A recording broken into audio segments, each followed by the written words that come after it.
Bigfoot sightings have been reported in every U.S. state except Hawaii. On this episode, you'll meet two field researchers who are looking for Sasquatch in North Georgia. Keep listening to hear audio clips and stories from their expeditions.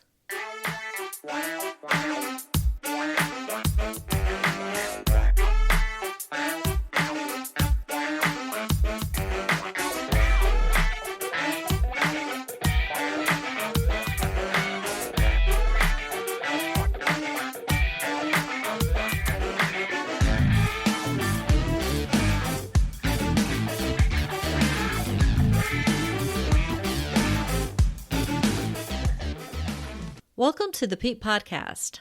I'm your host, Nicole Maroc, and I'm grateful you're here. The two big ideas behind the Peep Podcast are to show that the paranormal is more normal than most people think, and to connect the science to the psi, including ESP, psychokinesis, and intuition.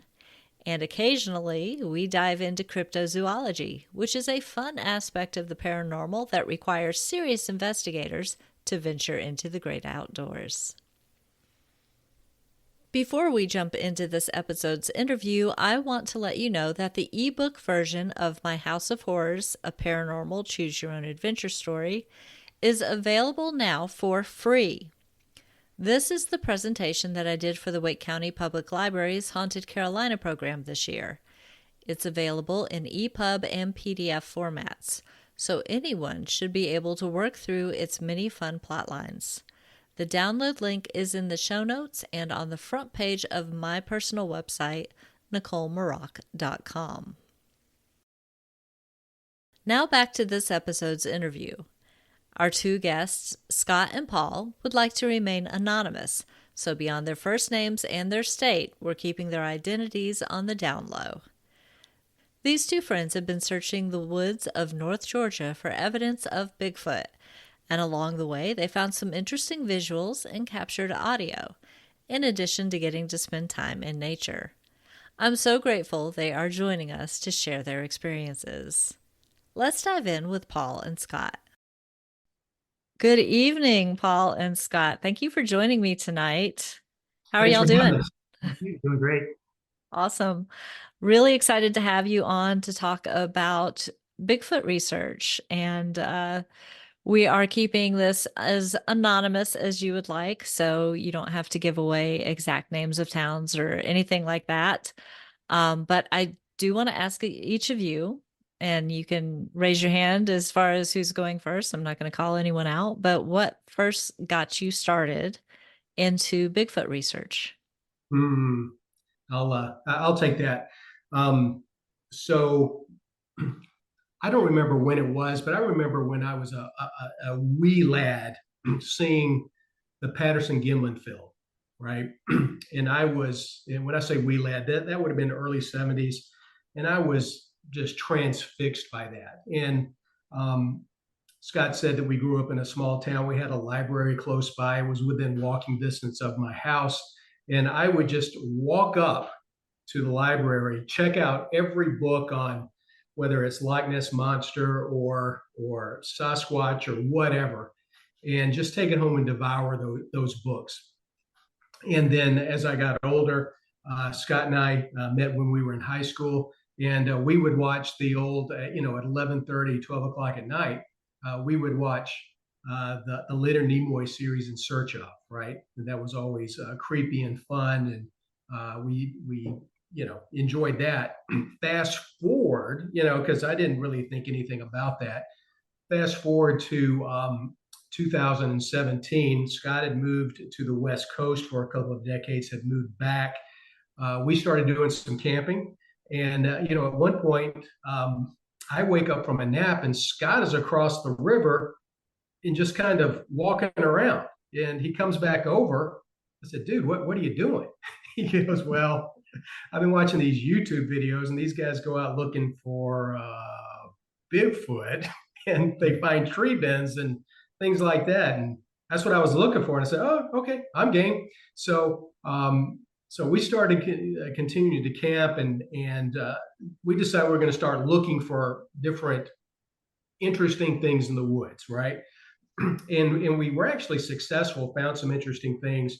But I remember September of 2018, we were near the Jacks River in northwest Georgia, and we heard our first very distinct tree knock. And both of us heard on separate mornings very distinct whoops and callbacks. And Awesome. we didn't have a recorder. I mean, we weren't doing any of that. And I remember thinking, I'm going to go figure out what kind of bird that is, because that doesn't sound like any kind of bird I've ever heard. I went home all weekend and was doing, I went through every bird I could on YouTube, on the Cornell website, on the Cornell database, couldn't find it. And then I stumbled upon YouTube, the Cincinnati Zoo, and they had primates there. They had the gibbons. Mm-hmm. And the gibbons were whooping. And I said, that's what I heard. And I got chill bumps. I mean, I'm listening, I'm looking at this saying, oh my gosh, what I heard sounds just like a monkey. And I told my wife, I said, it's on. And so since then, it has truly been on. Scott and I, we've been partners in this and acquiring equipment and going out and trying to find out for ourselves what might be out there. So does that help answer your question? It does. Now, Scott, as a follow-up question, since you're the one who got Paul into this, what Sure, made Paul. right? Thank I you. was trying to say it without saying it, but what sparked your interest? Was it the TV shows, or do you go all the way back to the Patterson-Gimlin film too? I go back to the Patterson Gimlin film in the sense that when I was about 6 years old, I went to a movie theater with a friend of mine and his older sister who was able to drive. And this movie was a documentary, and I believe, if I'm not mistaken, it was called Myths, Mysteries, and Monsters, narrated by Peter Graves, if you're familiar with him, Mm-hmm. and terrified me. I mean, just terrified me.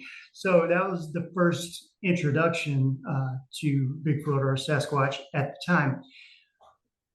Kind of lost interest, until later when Bud and I met when we were 15. I was 15 and he was 16, I believe. And we started watching the In Search of. It was actually 15 or 14. 15 and 14. Who's counting? Yeah. It was a long time ago in a land far away. So as he said, we went camping, and what he did not mention is we went up the hill and we found our first tree bend that was tucked under another log on the side of the hill, which couldn't possibly have had fallen that way due to the size of the tree bend and the log that it was under, because it was pretty much rotten. It had been there for a while. And also another thing that is very familiar with Bigfoot is a smell, a very nasty smell. And that day we smelled something at the same time, and he about freaked out. Yeah, it's the closest thing I've ever had in my life to a panic attack. Yeah. Oh wow! We were on the side of this hill, and we had found some artifacts or some very interesting things, and then that odor, and I was ready to get off that hill. Yeah, I'll be honest with you, I was ready to roll. But that sparked the interest, and we just started the ball rolling from there. Yeah. Okay, so a little more about the smell. Was it the skunk ape smell, like just raunchy trash and I don't know, skunky smell? So, as best I remember, it smelled like a musty skunk. That's Okay. what I remember. It didn't smell like garbage or anything like that. But so I'm not saying that what we detected was an 800-pound cryptid, but I was already locked in on that being a possibility. So when that came through on the radar, I was like, dude, I'm gone. If anything, we're debunkers. We try to debunk anything and everything. Whether it's a smell or a break or stick figure, glyph, anything, we don't automatically jump to, oh, that's definitely Bigfoot. Never. Matter of fact, we go the opposite direction. But yeah, that was our first experience, and we've been going at it since then. I do not blame you. And I like that you try to debunk. That's one of the keys to a good investigation of any sort, is to try to find those mundane explanations before you jump to a more paranormal conclusion. So that's very good. Speaking of glyphs, because Paul, you did just mention it.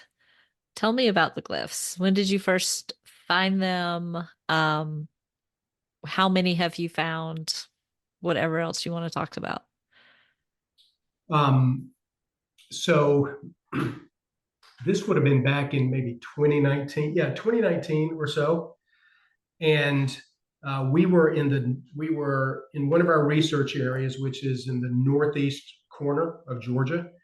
And we were, as always, we hike off trail, we go bushwhacking, and we were going across, a plateau type area, and we were separated maybe by what, 50 yards or so. Yeah, it wasn't too far. It wasn't too far because we break up because we want to be able to cover more area in that fashion. And Scott had seen something and he yelled for me. I said, okay, hold on. So I made a beeline to where he was. And I just happened to look down at one point, about halfway there, and I see this 6 inch. And I believe that I sent you the image of that, Nikki. Yes. A 6 inch square, um, on the ground, made out of branches, with, it looks, with an X in the middle, and it's almost like a star kind of pattern in it as well. And we said, wow, that's interesting. It sure didn't fall like that. No. And so we, actually that day we started just paying attention as we were going through the woods. And that day we stumbled upon several more. Wow. And of varying sizes and varying, I don't want to say shapes. All of them, have been squares with X's in the middle. But maybe you can go into more about the different sizes, as well as the scope of geography that we have stumbled upon those. Yeah, the first one was about 6 by 6, as Bud mentioned, but it had multiple sticks for the X. And then as we were wandering around, we started seeing other X's, most of them in the 1.5 to 2 foot diameter range. And one time we even found one that was 4 by 4 that had another X within the left lower quadrant. But the interesting thing about this is we found these X's not only on that mountain, but another mountain range across the highway from where we had entered.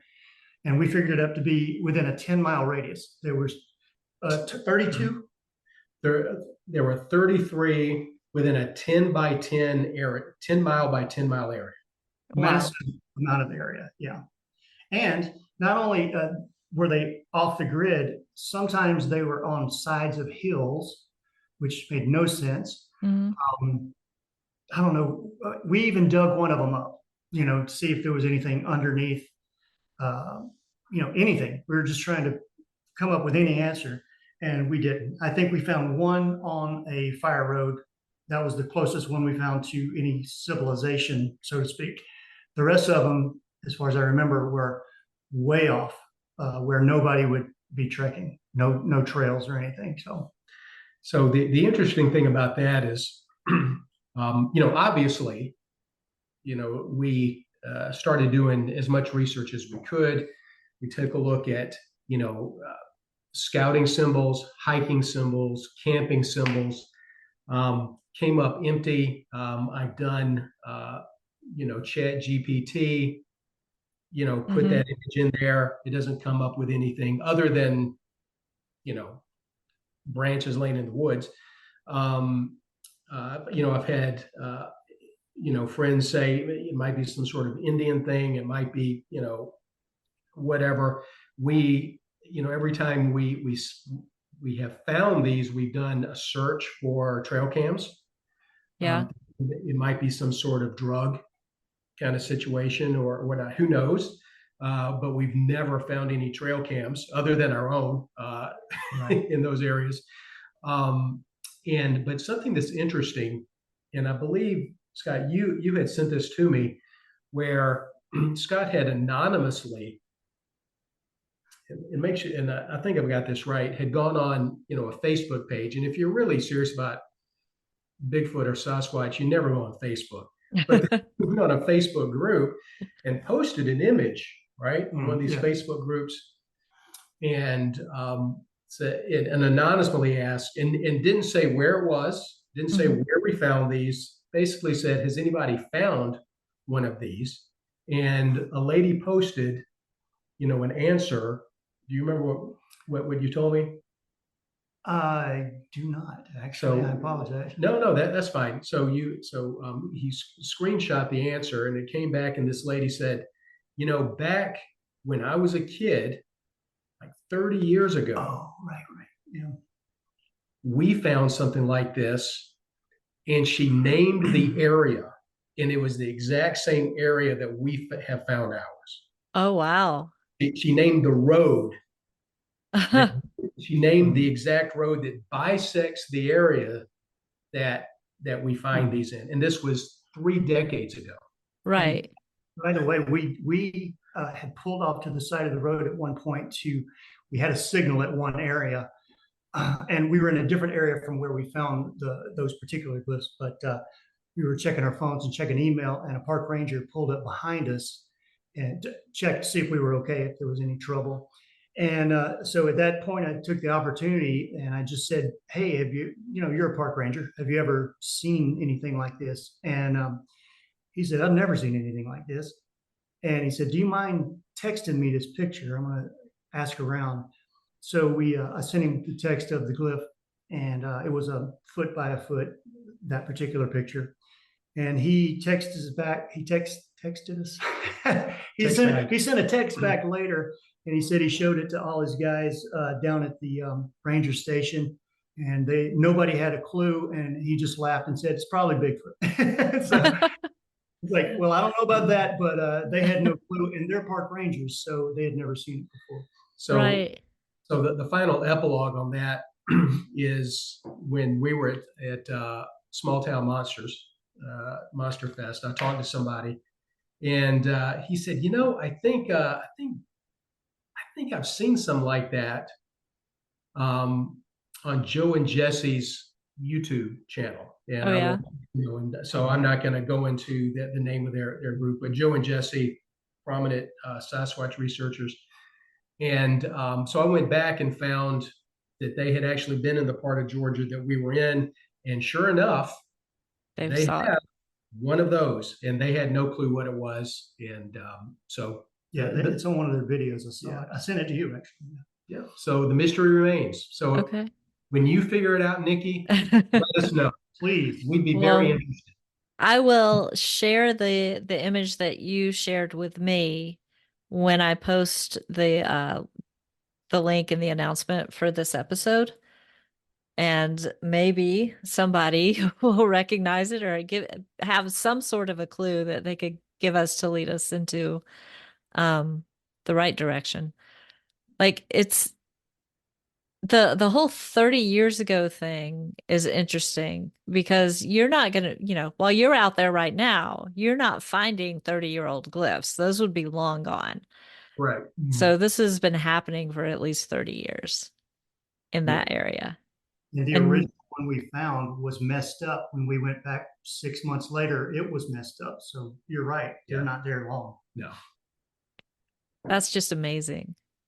Yeah, it's pretty cool. Yeah.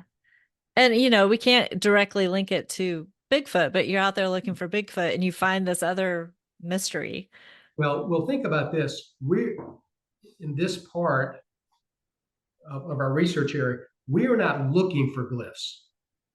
We've stumbled upon them, and we've stumbled upon 33, which makes you wonder, if we've just stumbled upon 33, how many are out there that are just out there that we've never, that we just didn't stumble upon because we weren't looking, we weren't scouring for them. Right. And I had a thought while y'all were telling the story and I can't remember it. So if it comes back to me, I'll come back to it. Please do. In the meantime, moving forward, what are your research methods when you are out there? Like, Well, this guy loves to spend money. So, about every month or so, I'll get an email. Dude, I just got this new recorder. And so he's got, how many recorders do you have now? I've got three. Three. And one of them is, well, they're all very nice, but one of them we always plant deep in the woods and has SD card. So we use recorders deep in the woods. We use recorders whenever we park the truck and go into the woods. We'll leave a recorder, and we have a recorder that runs all night at the campsite, which is good because when we're telling our stories about what's going on, we have audio proof that we're not just drunk. So Well, not just drunk. And I've actually had a couple of trail cams that I've put out. A couple of them have been absconded by bears or chewed up, and I got tired of losing them. So I usually keep the trail cam within the campsite, and I can't keep losing them. What else do we use? Yeah, I mean, normally what we do is we'll take a look in area we want to go in. We have areas for our basic base camp, where we'll come in and we'll decide we're going to set up there, and then the next several trips we'll look at topo maps, take a look at terrain, take a look where creeks or rivers come together, maybe in a valley. Sometimes we just get lucky, right? And just find places and just stumble upon places. You look around, it's like, wow, if I was a Bigfoot, I'd want to live here. And we just kind of stay there for a little bit. But we use topo maps. We do the auto recordings. We do trail cams. A lot of hiking. We're not really trying to see a cryptid. Really, what we're trying to do is find evidence. Whether it's artifacts, whether they're twists, they're breaks. I'm not sure what to think about all that, but we have found them. They do exist. Now I don't know where they're from or where to attribute them to, but so we look for those. And ideally, we make enough noise that something might follow us back to our campsite. yeah. And speaking of that, you have heard a sound in your campsite at night. Is that right? So yeah, we've heard rocks being thrown into our. We've heard rocks, which what we interpret as rocks, impacting our campsite. We've had footfalls within our campsite. We've had vocals just outside the campsite, but and I think one of the clips I sent you, we had a tree break or a tree knock just outside of our campsite. Literally, I call it the 50-foot knock. And so that was somewhat unnerving. It was loud, and it was a no doubter. It wasn't a tree falling, limb breaking. It was like somebody took a baseball bat and hit the side of the tree. We didn't hear any activity all night while we were sitting by the fire. We almost never have radio going or any extra sound. Occasionally we'll listen to the Braves game or something, but usually it's just quiet. And we didn't get any activity until we get into the tent, and we were in the tent maybe 2 minutes, and pow. So it occurs to me, Nikki, what you're referring to about stuff in the camp.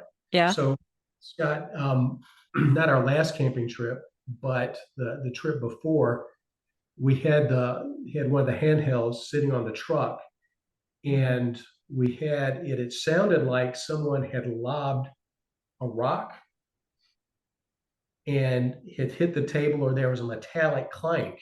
You remember that? It was a very loud impact. So there's so much stuff we have that we forget these things, Nikki. I understand. And I had Lots. forwarded that to Nikki and some of her friends to get their feedback.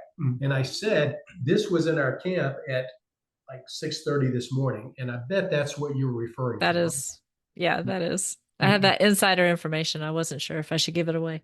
No, that's absolutely fine. And um, and that was quite bizarre. I mean, you heard it, I right? did. I And did. uh, and it was loud and it was metallic, and who knows what that was. And but it was unnerving. We actually heard it when it happened, um, and going back, you know, and actually when I say we heard it, I heard it because I was awake in the tent. Scott was still asleep, and I had to go back and pull the timestamp and see. And I went to that point in time, and yeah, that was a loud artifact. Yeah, I forgot about that. Sometimes first of all, I am terrible sleeping in camp. I have to use noise canceling headphones sometimes. But if I do hear something, why would you do that? Again, if an 800-pound relic hominid is sneaking up the hill, Nikki, wouldn't you want to hear like everything? I would, but I also sleep with white noise machine at home and in hotels, so I could see needing one out in the woods. When I do hear something, I will audibly say out loud, it's 1:32 a.m. tree knock. I'll just, as a cue for us to go back and hear it later. But that particular night, speaking of the 50-foot knock, that particular night, we finally call it the night of terror. or not so finally. Yeah. There were tree knocks and stuff going on all night. That one was the closest. There were others going on at different locations, multiple knocks at once. That night messed me up. I came home. I live in a high rise in Atlanta, totally safe. And I remember hearing a knock while I was at home, and it's like PTSD. I was like, what was that? I'm like, I'm in my place 11 floors up. Everything's fine. Yeah, you're safe. Yeah, I would say. But anyway, go ahead. Just limit it to me. I feel like I interrupted you for some reason. No, you're good. Continue.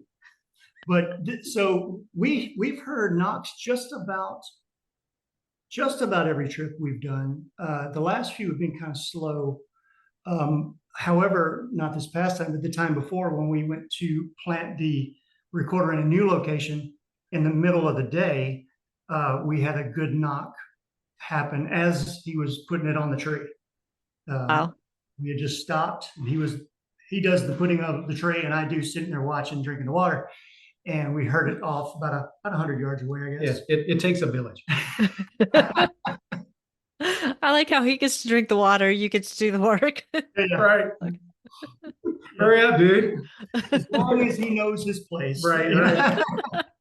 It's funny. We've done this so many times, and we've known each other for 40 years, so we pretty much can finish each other's sentence. But we've done this so many times that when we do set up camp, we don't even have to say anything. We both have a set thing that we do. While he's doing one thing, I'm doing something else, and we just knock it out, which is good because when he takes his family, he's got to tell everybody what to do, I guess. But it's a fun time. We have a great time. Yeah. And I could see the appeal, even if you didn't have something like a night of terror, the appeal to just be able to go out and spend the night in the woods and get away from society. Yeah, absolutely. All right. So you shared with me several audio clips, and I don't know, do you want me to play these in order and we talk about them, or do you want to skip around? So I think maybe I can give some context around the clip before you play it, and then we can do any sort of discussion that you want. So okay. I named them when I sent them to you. So we'll look at Peep 1. Okay. And that was done August 13th of this year. This was about 4:30 in the morning. This was the morning after the install that Scott just mentioned, where we were doing the install and there was a tree knock while we were doing the install very close by. It wasn't very intimidating, but it was definitely there. Um, so so this is, but what you're going to discover is that while we heard a tree knock, the clip we're about to listen to is not a tree knock. And once we listen to it, and if you want to play it a couple of times for your audience, Okay. and I'll put some more commentary around it once you get done. Okay. Let me set it up and share.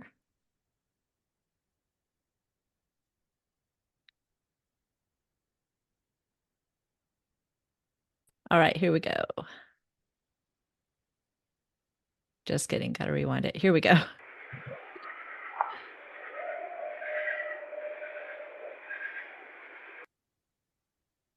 Okay, that was play one. This is playing it again.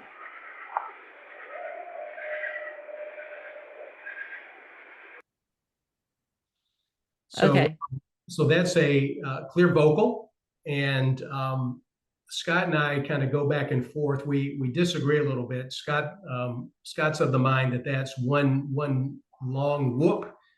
On the spectrogram, it looks to me like that's actually two animals, which is really neither here nor there. The really interesting part about this particular vocal is we were listening to it, over and over and over, and both of us realized it sounded familiar. And we went and pulled audio from July of 2020. So the audio we just listened to was in north central Georgia. Have you ever heard of Matt Pruitt?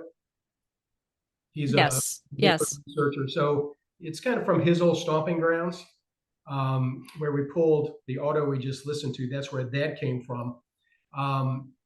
We had audio in July of 2020, and we had the same vocal from about 100 miles away in the northeast part of Georgia. And that audio was actually reviewed by Jim Sherman out of Michigan, as well as Monongahela, who Jim Sherman, I don't know him, but Jim did, and he and so so we have two matching vocals 100 miles apart and 4 years apart, which I think is very compelling. It is. I'm going to play that one more time just so the listeners can, make sure their sound is turned up.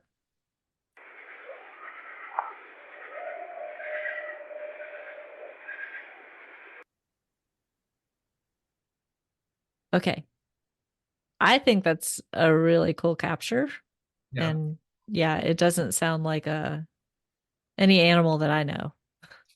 Yeah, and so a number of people up at Small Town Monster Fest, including Mike Ann, who gave me so much of his time. It was unbelievable.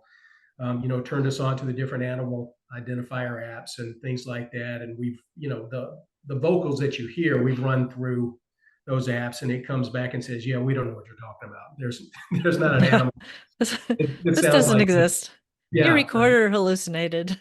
exactly. Yeah.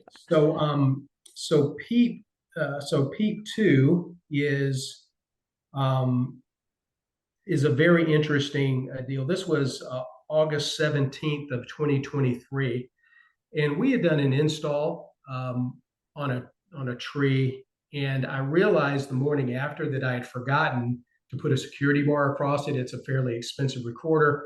I wanted to go pull it off so that a bear wouldn't take it off. We went to the service road. The service road was blocked off. We knew that. It was about a half-hour hike in. Scott had some leg trouble from the day before. I said, "Dude, I'll just walk in and get this recorder and walk back out. I'll pack light. I'm not even going to take a pack." He goes, "Dude, take a gun." I was like, "I don't need to take my gun." Let's just say I'm glad I did.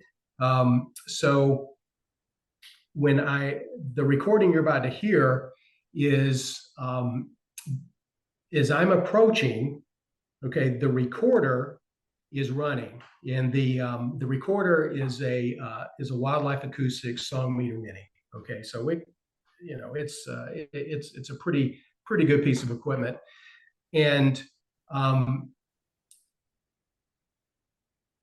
what you're about to hear, they're going to be percussions on trees. Mm-hmm.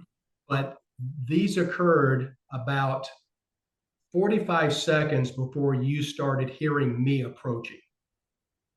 So I was roughly, I want to say 30 yards from the recorder when these percussions occurred. Okay. And so on the longer recording, you can actually hear me talking to Scott on the walkie-talkie as I'm coming in, but that is just after these knocks. So you can go ahead and play Peep 2. Okay.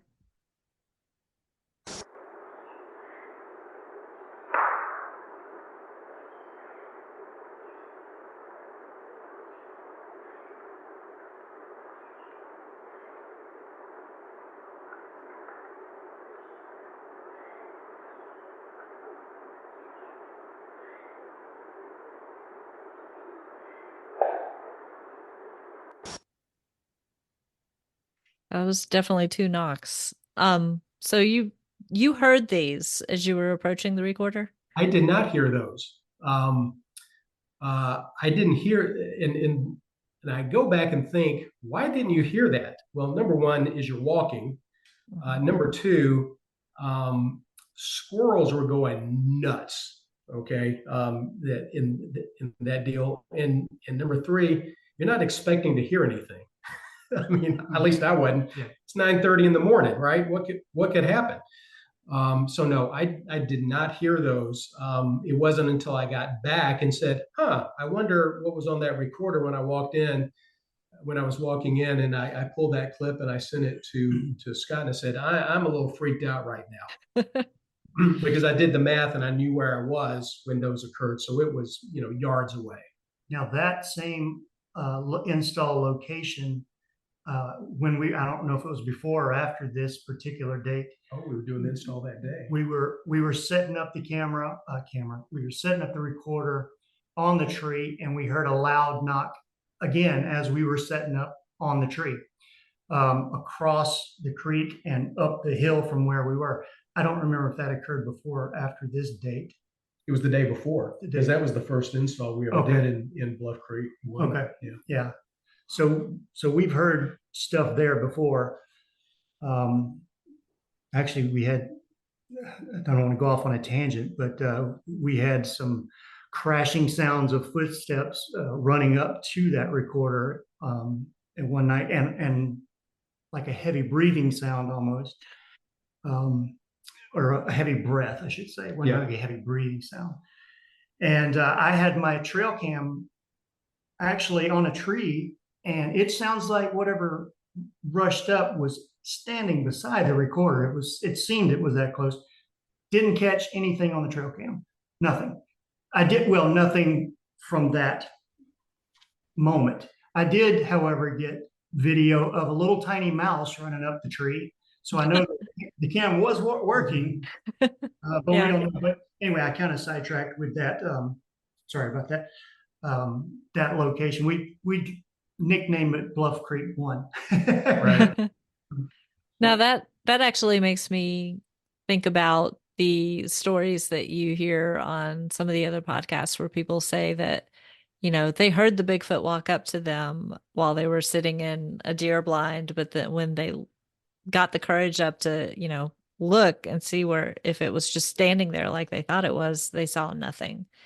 Well, I mean, you've experienced that in the tent when you've heard bipedal steps walk right to the tent. Yeah. And you've hopped up, immediately put the flashlight out, and there's nothing there. And that's not from a drowsy dream state or asleep. I was wide awake. So there's no, mistaking that I heard something. But as Bud said, I looked, didn't see a thing anywhere. So. Wow. I'm going to play this one more time and then we can move on to the next one. Okay.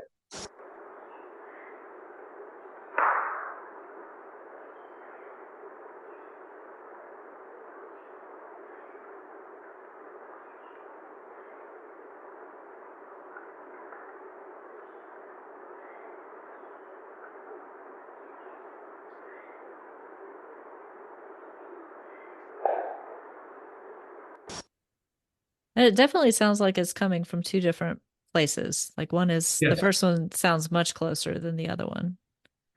You know, you so who knows really what it is?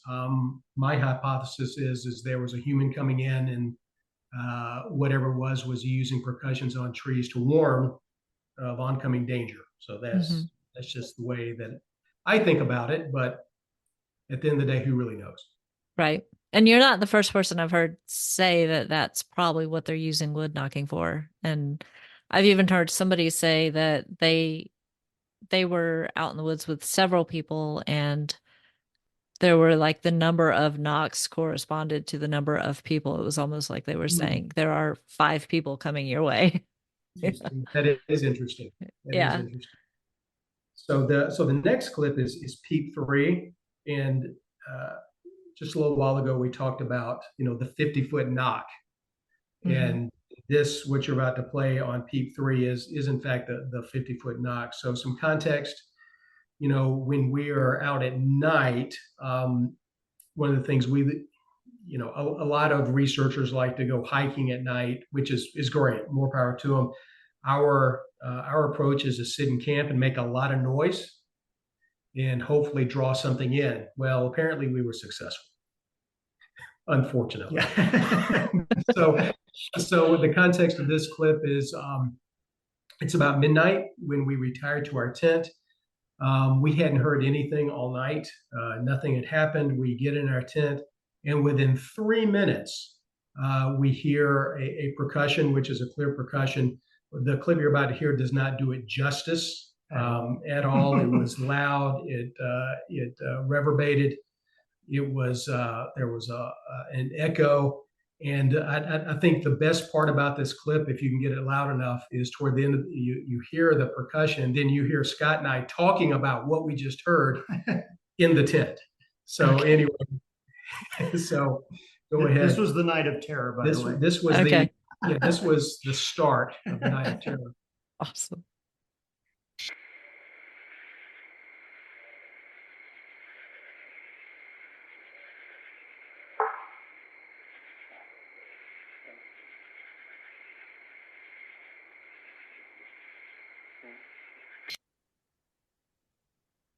Yeah, that was interesting. Um, I have stereo headphones on and it was like in my left ear, just my Yes, left ear. yes. Yeah, So so it so our recorder records in stereo, right? So that allows us to be able to determine where the noises are coming from.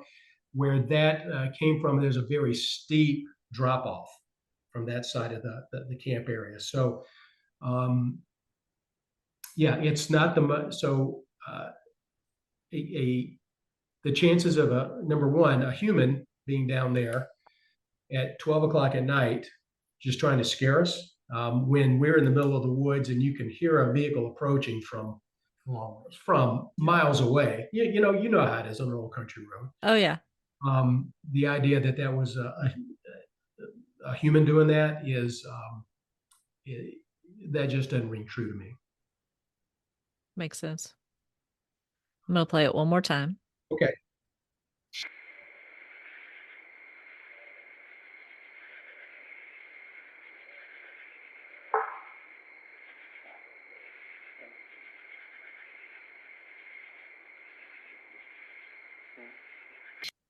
It sounded a lot more impressive at I midnight. think, yeah, What's I can about imagine. I mean, you're hearing just the crickets, and then all of a sudden, bang.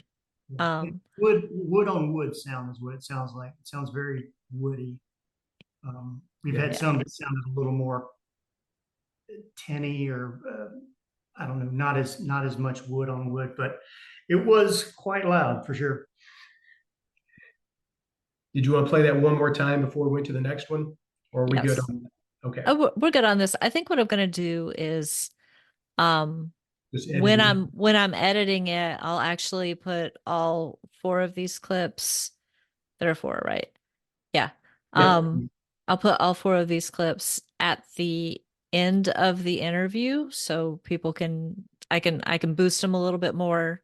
Yeah. People can hear them one more time before the show's over. Yeah. So the last one is Peep 5. This was October 3rd of 2023. This is one of my favorite clips. This happened about 11:30 at night. This particular clip has been sent to a lot of quote unquote experts because we couldn't figure out what it was. I compared it to not every bird, but most indigenous birds in the Cornell database, run it through BirdNet, run it through Merlin. I've sent it to other quote unquote experts, hadn't got anything back. It's been sent to an ornithologist as well, hadn't got anything back on that yet. So this is a longer clip because on Peep 5 there's a lot going on. So enjoy. Okay. All right.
Okay, there was definitely a lot going on. I agree. Okay, so I heard wood knocks. I did too, by the way. Definitely. Yeah, that's good. I wasn't hallucinating. And what time of night was this? It was at 11:30 p.m. 11. Okay. So was I hearing birds or was there something else going on that Um, as far as you think? so what I hear is not identified as a bird anywhere. Okay. I've been one person said there's no way that that's a bird. It's too breathy for a bird, and another individual who heard it said it sounded like a bird with lips. Yep. I've Um, heard that phrase several times. so So my ex-girlfriend called me. That and other things. Okay, so it was just Scott. There you go. There you go. Mystery solved. Debunked. So yeah, so this has been listened to by multiple people, and the no one's been able to identify what kind of animal that might be. Yeah, that's really interesting. In the just for the sake of time, I'm not going to replay that one Sure. until, like I said, I'll edit in Yeah, later. that's a 2-minute clip. Yeah. Yeah, but definitely interesting. Okay, so there was one other sound that we don't have a clip for, but we talked about a little bit before we got started with the interview, and that's the that car door in the woods sound that some people have described. Yeah. So we have in multiple locations recorded sounds out in the middle of the national forest that when you replay it, it sounds like I've always termed it a car trunk shutting. Um, and I sent you a clip. It really didn't translate well that Mm-hmm. for us to listen to, but it's definitely just a whoomp sound in the middle of the woods. We've gotten it in multiple locations, and I really didn't think anything about it. Well, I did. I was like, well, that's cool, but it wasn't until I was watching some of the stuff from the Olympic Project, and both it was either Shane Corson or Chris Spencer made reference to getting these kind of sounds, Mm-hmm. recordings and things like that. I said, "Holy cow!" I want to say that the NAWAC has captured similar sounds as well, but I'm going off memory right here. I could be wrong about that. So yeah, that's very interesting, and I think it's pretty cool that we've captured sounds that other people have captured in different parts of the country that just don't have good explanations. Definitely. I've heard so many different potential kind of out there explanations for that particular sound. Like some people think, oh, well, if Bigfoot is interdimensional, this is the sound of the portal opening. And Mm. I laugh, but at the same time, being the open-minded person that I am, I'm also like, well, that's an interesting hypothesis. Not Well, Well, you see, that leads to the fact that people talk about orbs. They see orbs as well as Bigfoot at the same time Mhm. a lot. We've never seen an orb at all. Although I do keep an eye out when we're out there. I've never seen it, but you know, I think anything's up in the air. Anything is possible. You don't know what you don't know. So, an interesting sound that we did, experience, at one point was there was a lot going on this particular night that didn't have anything to do with sounds or or hairy hominids or anything like that. But we heard probably it sounded like 60 or 70 feet from our camp. It sounded like someone took a refrigerator or an old dishwasher and threw it out of a tree. And and so I thought it sounded like a refrigerator. I immediately turned to Scott and said, "What did that sound like?" He said, "That sounded like a refrigerator was thrown out of a tree." So it was a very distinct sound. We went and looked all over. a bit of a metal sound. It was a metallic, Boom. Metallic crunchy boom. sound, and never could find the source of that. Yeah, we went looking the next day in that area that it came from. Yeah. There's nothing that could possibly been. And it's so frustrating doing this sometimes because we see this stuff. Sometimes, Yeah. Like, every time we go out. I want to know and I want to know now. Right. Yeah. But you are coming back with data. So, I mean, they're not fruitless nights out. Plus, like we said, it's nice to just, get away from society when you can, get some exercise, fresh air. But you're Absolutely. coming back with data, and I think it's awesome because a lot of people will go out and not have anything happen and get frustrated and give up or decide that because nothing happened, Bigfoot doesn't exist. And you can't jump to the conclusion in either direction. Like just because you got data, it doesn't prove that it's Bigfoot unless you see it in person. And so here's my question to you is what would you do if you actually came face to face with a Bigfoot? How many times have we asked each other that? Well, first of all, I started with what would you do if you heard a solid knock? And then it escalated and escalated. And the question, I don't know. I don't know what the answer to that would be. It's like, Face to face. Yeah, face to face. Yeah, who knows? I, Yeah, you know, I'm I would like to think that I would, keep my cool and, you know, uh, observe and, enjoy the moment because that would be how many people really, get to experience that or have mhm. gotten to experience that. That's probably not what's going to happen. yeah. And day or night makes a big difference. Yeah. Oh yeah. Yeah. And I mean, to be fair, nobody knows until it happens. Yeah, It's right? really it's you want to think that you'd be brave and calm, cool, and collected, but you also, as Shannon LeGros would say, might need a pair of brown pants.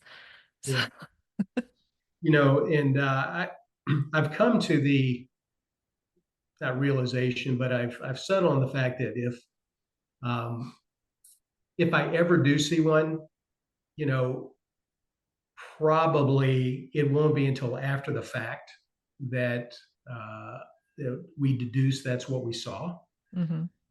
because most sightings are very fleeting, right? Oh yeah. And the brain tries to categorize everything we see, and I know, us, when we see things or whatnot, we try to characterize and debunk it, and we have seen things and talked about things, that we come to the conclusion later, well, yeah, actually that was something. And Mhm. so I suspect, if we, outside of a face-to-face encounter, which, you know how many people actually have that, but if it's just a fleeting encounter, probably we'll talk ourselves out of what we actually just saw. I Yeah. mean, who are you going to tell? Because a lot of Tell society, Nikki. we could tell you. Nikki wants to hear. But you start telling your friends and family, they're going to, set you up with a doctor's appointment.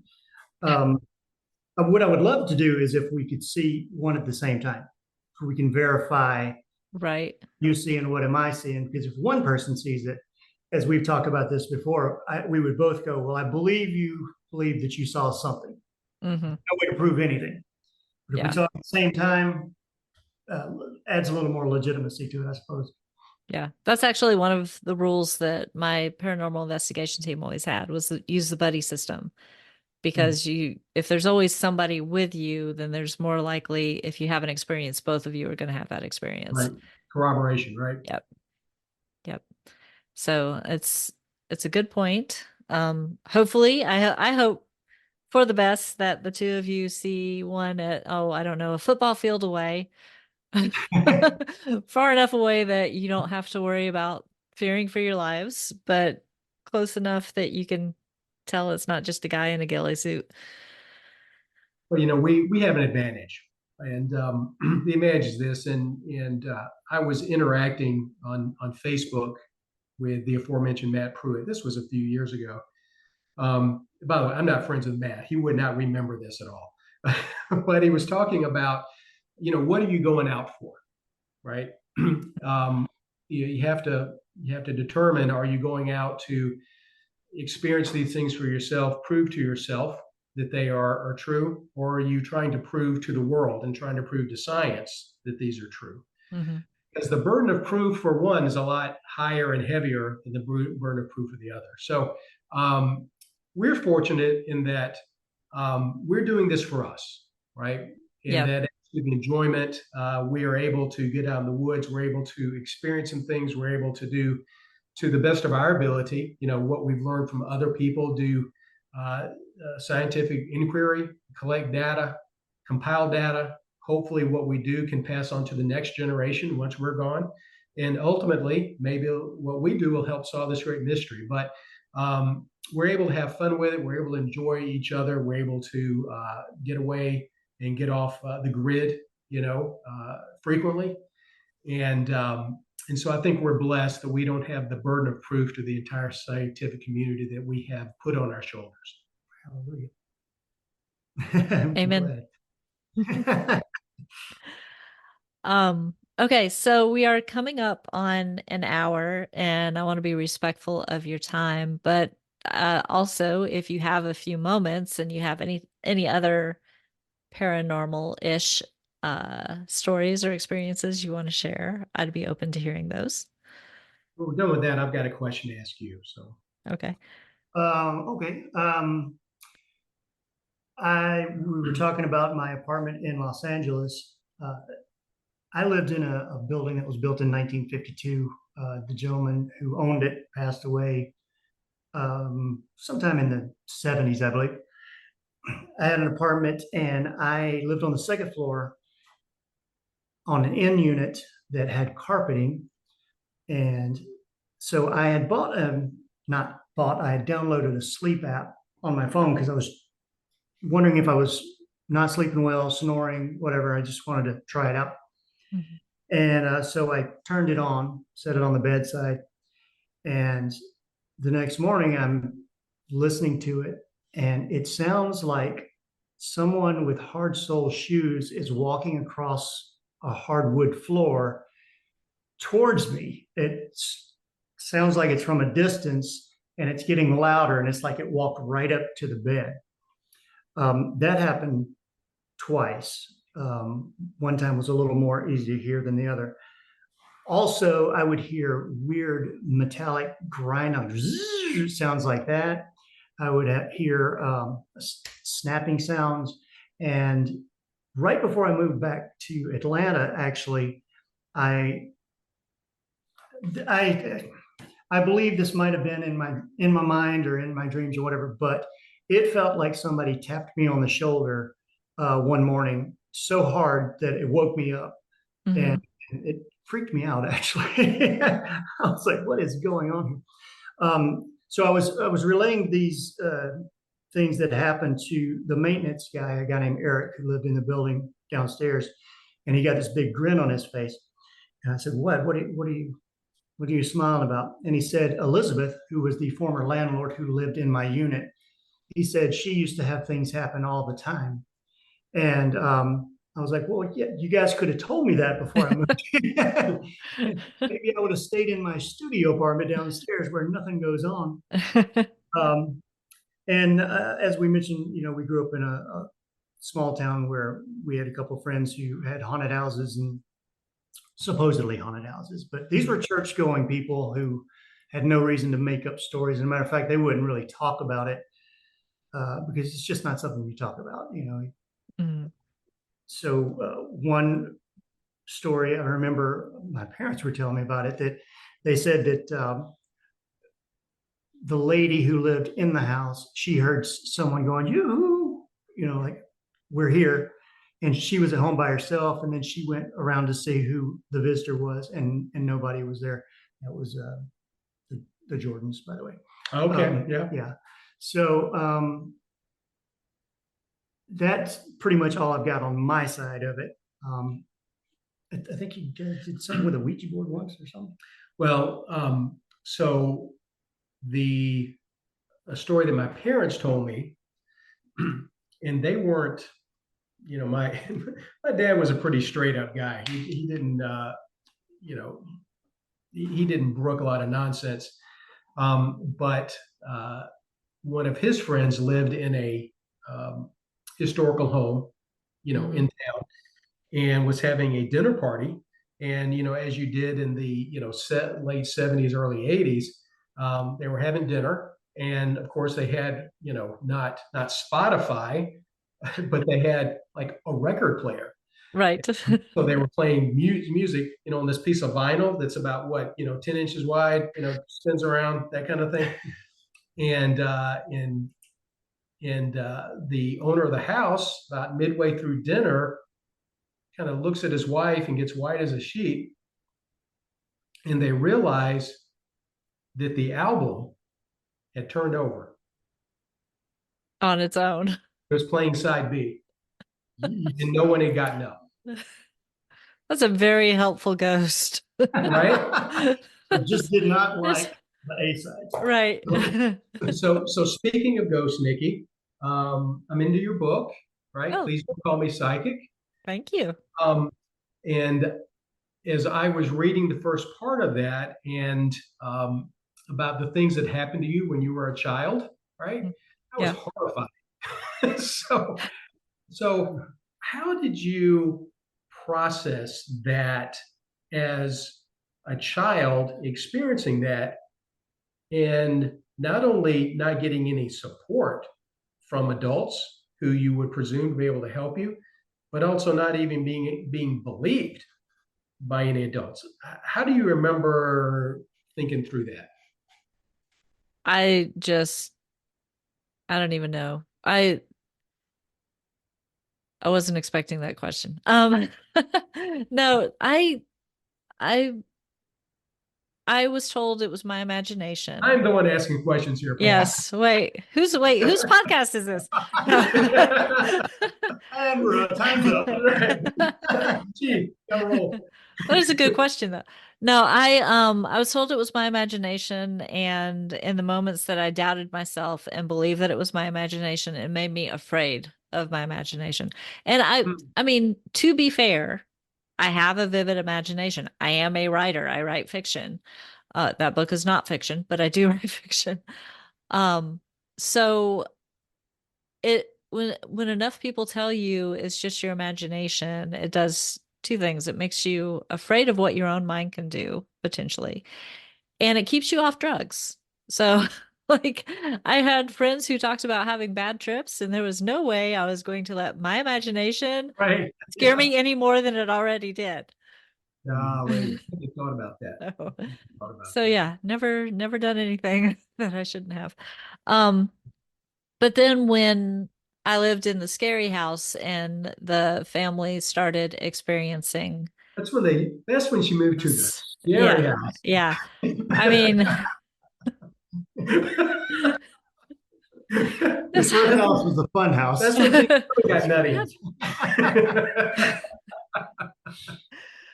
Don't mind when, us. no, it's good.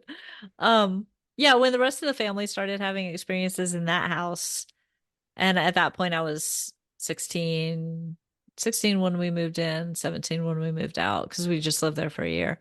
Um, then the stories started coming out that like one of the houses that I had some experiences in as a kid and I had like recurring nightmares and stuff in, my brother, who's 2 years younger than me, who was in a crib, would wake up. I think he was a toddler at the time, would wake up and screaming that there was a man in his room, a little man in his room, A you little know. man. So I wasn't the only one who had experiences as a child, but they just compartmentalized and all of that.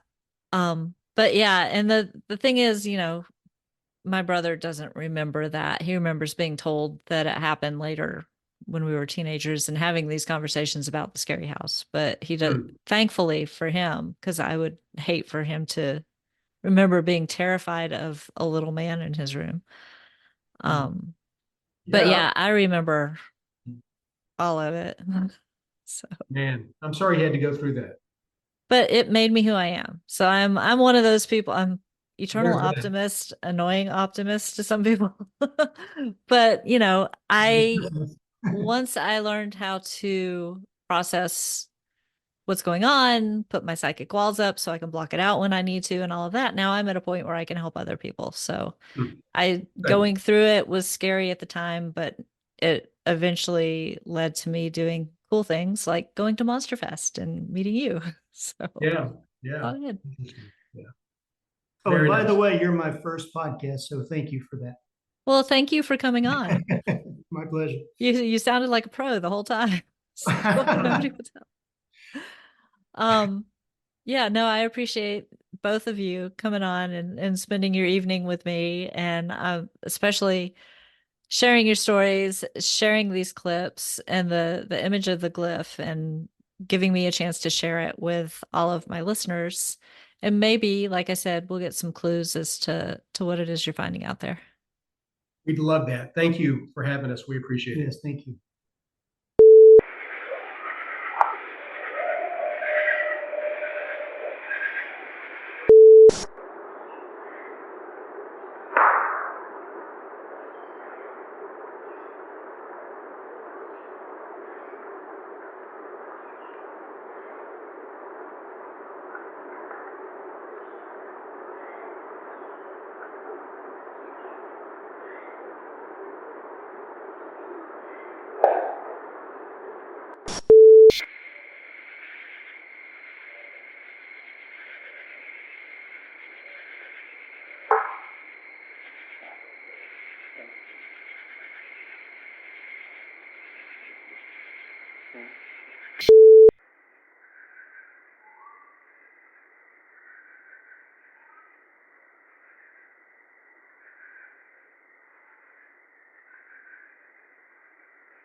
Thanks again to Scott and Paul for sharing their stories, and thanks to you for listening.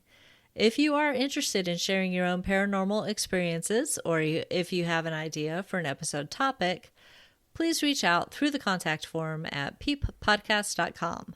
That's PEEP podcast.com. Remember, that stands for People Experiencing Everyday Paranormal.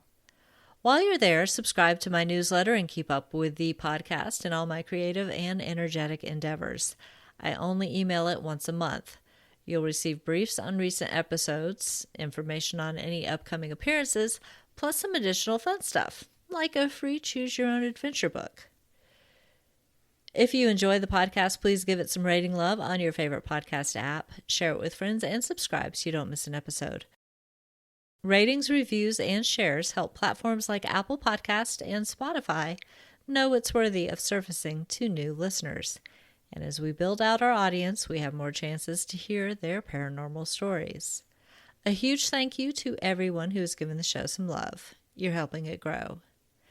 No matter how you support the show, listening, telling others about it, or any other way, I absolutely appreciate your being here. Thanks again for listening. Stay safe and be well.